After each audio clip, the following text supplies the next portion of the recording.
आधुनिक चित्रकला के इतिहास में 1863 का वर्ष बड़ा महत्वपूर्ण रहा था,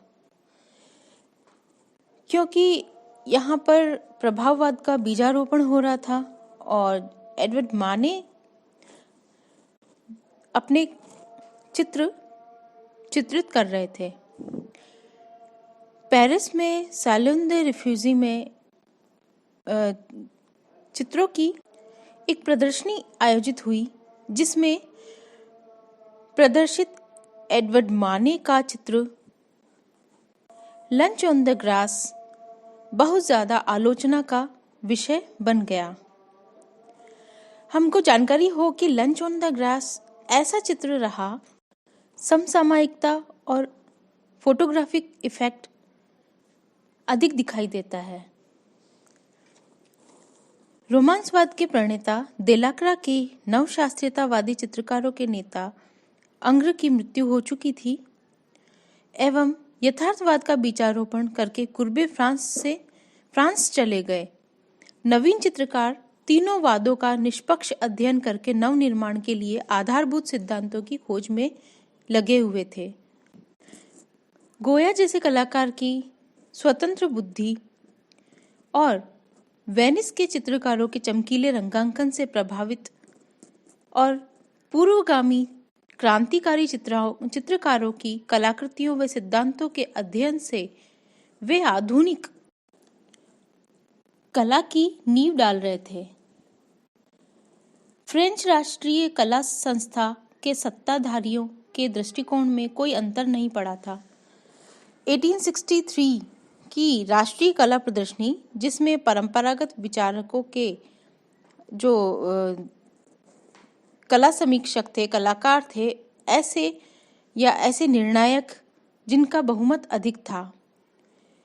इस प्रदर्शनी में 4000 से ज्यादा चित्र रिजेक्ट कर दिए गए और ऐसे रिजेक्टेड जो आर्टिस्ट थे, उन लोगों के नाराज होने पर राजा ने मीडिएटर बनकर उन चित्रकारों की एक इंडिविजुअल एग्जीबिशन भी करवाई और यह एग्जीबिशन जो थी वो इतिहास में अस्वीकृत चित्रों की प्रदर्शनी के नाम से सालोन द रिफ्यूजी नाम से प्रसिद्ध हुई।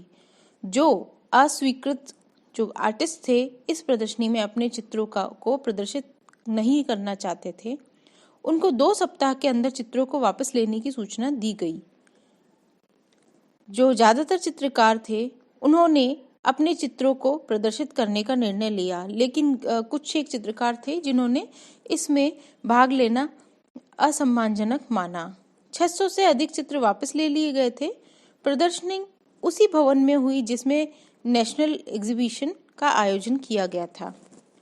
अब इस एग्जीबिशन को देखेंगे तो एक तरीके से ये आधुनिक चित्रकला की बात करते हैं तो ये एक सक्सेसफुल चित्रकारों की एग्जीबिशन रही, पर अस्वीकृत चित्रकारों के असंतोष के पीछे क्या सत्य है ये समझने के लिए दर्शकों की भीड़ यहाँ पे एकत्रित भी हुई और कुछ एक चित्रकारों को छोड़कर या दर्शकों को छोड़कर प्रदर्शनी को नापसंद किया गया और उस एग्जीबिशन की बहुत मजाक बनी थी। प्रदर्शनी से राष्ट्रीय कला संस्था की प्रतिष्ठा को कोई भी धक्का पहुंचा नहीं, लेकिन एक धारणा की पुष्टि हो गई थी कि कलाकार को अपने व्यक्तिगत विचारों के अनुसार कला निर्मित करने का अधिकार है। राजनीतिक क्षेत्र में जिस प्रकार भाषण स्वातंत्र्य के लिए लड़ाई की गई, उसी प्रकार चित्रकार कला क्षेत्र में सृजन स्वातंत्र्य की लड़ाई लड़ रहे थे। सबसे अधिक आलोचना लंच ऑन द ग्रास नामक चित्र पे हुई थी, जबकि माने को इस तरह की अपेक्षा नहीं थी कि वो इतना ज्यादा आलोचना का शिकार होगा। जबकि उनके जो 2 साल पूर्व उनके जो चित्र थे, स्पेनिश गिटार वादक माता पिता के व्यक्ति चित्र, वे स्वीकृत हो चुके थे और पहले वो प्रशंसा प्राप्त चित्र कहलाए थे। पर लंच ऑन द ग्रास में ऐसा क्या विशेष कारण था जिसके कारण इसका विरोध हुआ? तो उसमें यह है कि माने ने जब हम कैमरे के आविष्कार की बात करते हैं तो हम देखते हैं कि वहाँ पे स्पष्टतः हमको 3 टोन दिखाई देती है, लाइट, मिडिल और डार्क टोन। अब यहाँ पे सिर्फ हल्के और गहरे रंगों की स्पष्टता साफ देखने को मिलती है, यानी लाइट और डार्क। और कैमरे के बाद हम देखते हैं कि कैमरे ने एक नया विजन दे दिया था। उसके कारण कलाकार ने रंगांकन पद्धति में अलग तरह का एक्सपेरिमेंट किया था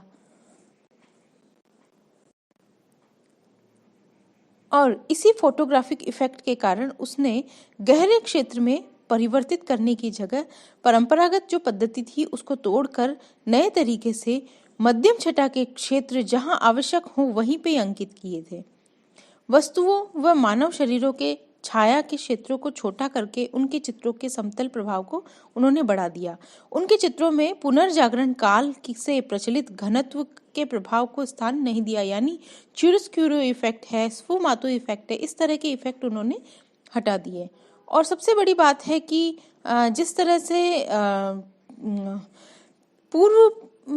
पूर्वी जो क्षेत्र है, चीन, जापान, भारत में जो समान समतल जो दिखाई देने वाला जो चित्रतल का प्रभाव है वो उन्होंने एक्सपेरिमेंट के रूप में उसमें लिया।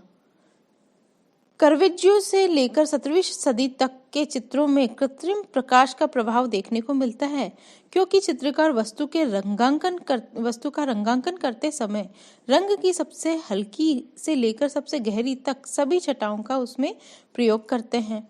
इस पद्धति में आकार में ठोसपन आता है।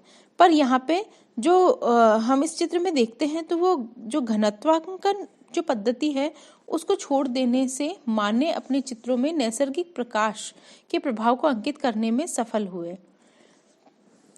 चित्रित की गई मानवाकृतियां तथा वस्तुएं ऐसी दिखाई देती हैं मानो चित्रकार ने प्रत्यक्ष देखकर उनकी प्रतिकृतियां बनाई गई है।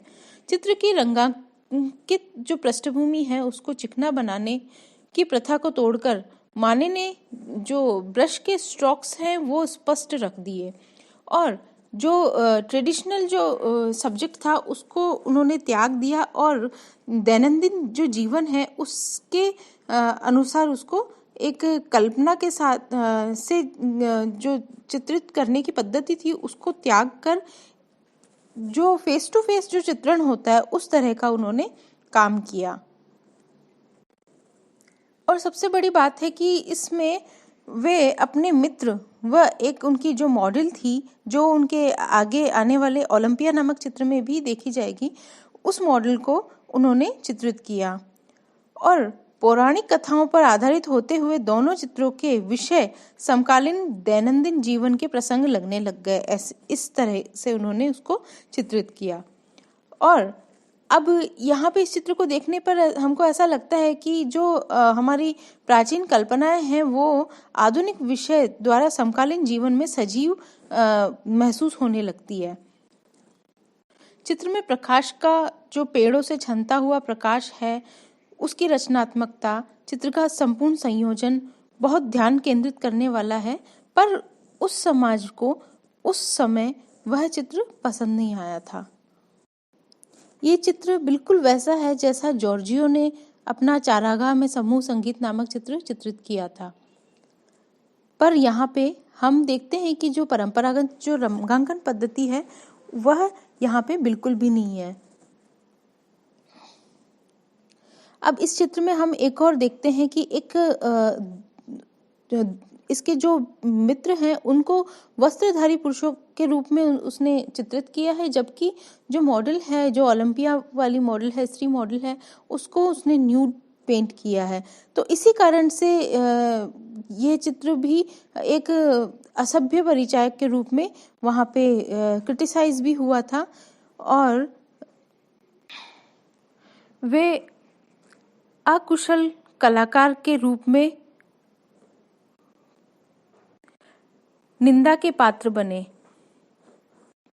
बस अंतर यही था कि जो पुराने जो पौराणिक स्त्री पुरुषों के जो विवस्त्र अवस्था के जो चित्र थे वे अश्लीलता के द्योतक नहीं थे, पर इसको उस श्रेणी में लिया गया था। जबकि माने के समर्थकों ने उसको बताया भी कि 300 वर्ष पूर्व जॉर्जिया ने इस चारागाह में समूह गीत नामक चित्र में 2 विवस्त्र स्त्रियों का इसी प्रकार से सवस्त्र पुरुष के साथ में उसको चित्रित किया। पर यहाँ पर सब लोगों ने उसको समकालीन प्रसंग के रूप में माना और प्रत्यक्ष चित्रण के कारण वह बहुत ज्यादा निंदा का पात्र बना था। परंतु देखा जाए तो यह चित्र प्रभाववादी चित्रों में बहुत महत्वपूर्ण अपना स्थान रखता है।